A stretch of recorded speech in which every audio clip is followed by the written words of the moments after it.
दोस्तों,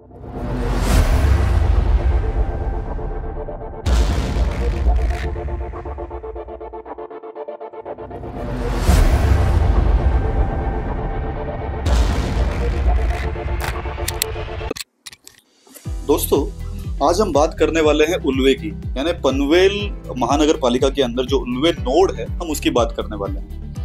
so basically पहली चीज तो ये समझनी है हमको कि उल्वे कोई एक पर्टिकुलर पिन कोड नहीं है, ये एक नोड है। यानी इसके अंदर आपको दो रेलवे स्टेशन बामन डोंगरी और खारकोपर, ये दोनों भी मिलेंगे। तो आज हम समझने की कोशिश करते हैं कि उल्वे एग्जैक्टली क्या चीजें उल्वे में हो रही है, क्या होने वाली है और क्या क्या डेवलपमेंट के प्लान्स हैं यहाँ पर। दोस्तों, हम जब भी किसी बड़ी सिटी की बात करते हैं ना, तो उस सिटी में एक या दो सबर्ब चमक कर बहुत सामने आ जाते हैं, यानी उनमें जो डेवलपमेंट होता है वो किसी और ही लेवल पे होता है। फॉर एग्जाम्पल, अगर मैं मुंबई सिटी की बात करता हूँ तो हम बात कर सकते हैं बांद्रा की, हम बात कर सकते हैं अंधेरी की।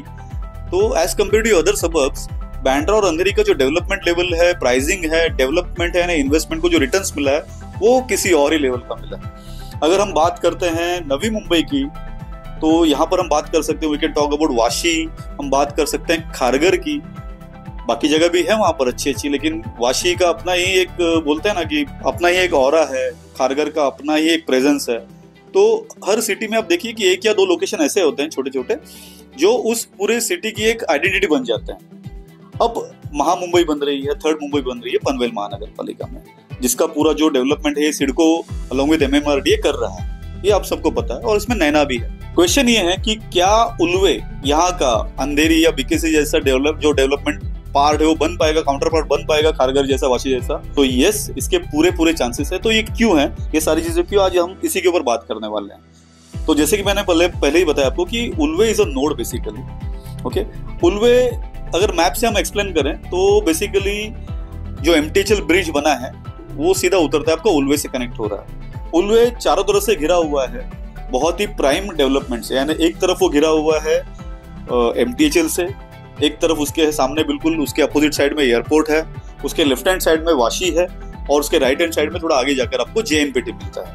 यानी स्ट्रेटेजिकली अगर हम बात करें तो बहुत ही प्राइम लोकेशन है। यानी जो पहला फैक्टर होता है किसी भी स्ट्रॉन्ग डेवलपिंग लोकेशन का, वो फैक्टर, चारों चीजें उसके पास जबरदस्त है। दूसरी चीज, ये कनेक्ट करता है द्रोणागिरी और कलम्बोली को। अगर हम अपकमिंग डेवलपमेंट की बात करते हैं तो यहाँ पर सीधा सीधा नेरुल से मेट्रो कनेक्टिविटी का काम शुरू है। एयरपोर्ट बिल्कुल इसके सामने आ रहा है, बिल्कुल लग सट कर है। उसके बाद MTHL ऑलरेडी बन चुका है, एक्टिवली काम हो रहा है वहां पर, यानी एवरीडे करीब 30 से 35 हजार व्हीकल्स वहां पर ट्रांजिट कर रहे हैं। और रिलायंस ने बिल्कुल उल्वे के बगल में ही रिलायंस ने बहुत बड़ा लैंड पार्सल लेके रखा हुआ है, जहां पर IT कंपनी आने वाली है, तो जिसकी वजह से वहां पर IT और ITES कंपनीज का बहुत बड़ा भरमार आगे जाके आपको देखेगा। यानी ये स्ट्रेटेजिक पर्सपेक्टिव से ये नैना का सबसे बड़ा गेम चेंजर होने वाला है। शायद उल्वे आपका, बोलते हैं ना कि नेक्स्ट हैपनिंग थिंग होने वाली है। जो इसकी रेलवे कनेक्टिविटी की बात करते हैं तो रेलवे लाइन ऑलरेडी शुरू हो चुकी है, जो नेरुल से आपकी जा रही है उरण तक। इसमें आपके नेरुल के बाद सीवुड्स, तारगर, बामन डोंगरी, खारकोपर, रांजनपाड़ा, नावाशेवा, द्रोणागिरी, उरण, इस तरह के रेलवे स्टेशन आते हैं। इसमें से जैसे हमने बोला कि बामन डोंगरी और खारकोपर, ये दो मेजर स्टेशन उल्वे में आते हैं। इसके अलावा इस रेलवे ट्रैक पर 2 मेजर ब्रिज और 41 माइनर ब्रिजेस का काम होगा, और 2 रोड, बोलते हैं ना हाईवे अंडर ब्रिज का भी काम यहाँ पर होगा। पैरेलल एक रोड भी चलेगा इसमें। अगर पॉपुलेशन एक्सप्लोजन की बात करते हैं तो इस समय पनवेल का जो पॉपुलेशन है 2,48,000 के आसपास है। 2023 का ये आंकड़ा है, और इट इज एक्सपेक्टेड कि 2030 में ये पॉपुलेशन आपका 9.5 से 10 लाख जाएगा, जो वहां पर रहीवासी यानी जो रेजिडेंशियल होंगे वहां पर। इसके अलावा 4 से 5 लाख लोग जॉब के लिए वहां पर एवरीडे ट्रैवल करेंगे, यानी कंप्लीटली 15 लाख के आसपास का पॉपुलेशन 2030 के आसपास हमको पनवेल महानगर पालिका, ये महा मुंबई एरिया है, वहां पर हमको पूरा देखने को मिलेगा। इसमें से काफी बड़ा जो है पॉपुलेशन आपका उल्वे में रहने वाला है, बिकॉज उल्वे इस समय काफी स्पीड में डेवलप हो रहा है। अब आज की तारीख में अगर मैं प्राइस की बात करूं तो उल्वे में आपको 1 BHK 42 से 45 लाख के आसपास ऑल इन प्राइस में मिल जाता है। 2 BHK आपको 70 to 75 लाख में अच्छा खासा मिल जाएगा।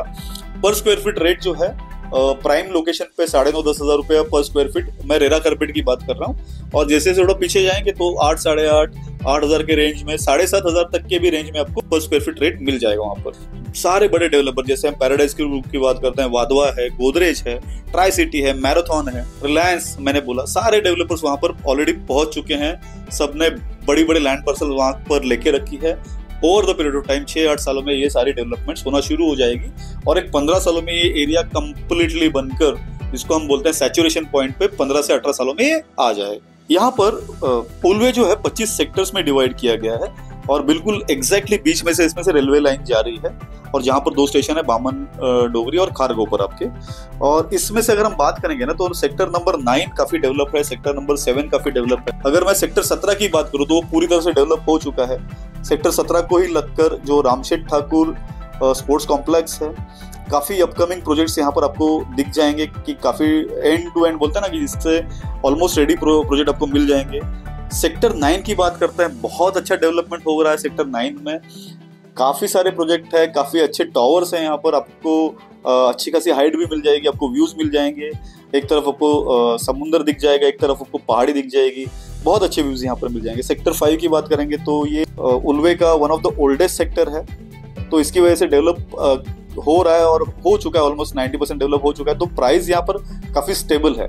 तो इसके अलावा जो बाकी सेक्टर्स हमने बोले 25 सेक्टर्स है, तो आप थोड़ा जाएंगे तो आपको देखेंगे सेक्टर नंबर 1 है, 2 है, 3 है, यानी बाकी सारे सेक्टर्स में डेवलपमेंट हो रहा है। So it's a right time, अगर आप अपने रहने के लिए घर देख रहे हैं या आप इन्वेस्टमेंट के हिसाब से भी देख रहे हैं तो आप जल्दी से जल्दी वहां पर एंटर कर सकते हैं। और ऐसी जगह पे प्रॉपर्टी लेने का आपको एडवांटेज ये है ना, क्योंकि ये डेवलपिंग एरिया है, तो आपको बड़ा कारपेट एरिया मिल जाएगा। जैसे अगर आपकी फैमिली साइज 4 या 5 लोग हैं तो आप आराम से 2 या 3 BHK वहां पर ले सकते हैं, जो आपको 1 करोड़ के आसपास मिल जाएगा। बैंक्स भी बहुत पॉजिटिव है, 90 to 95% आपको बैंक लोन मिल जाता है, वहां पर आराम से हो जाएगा।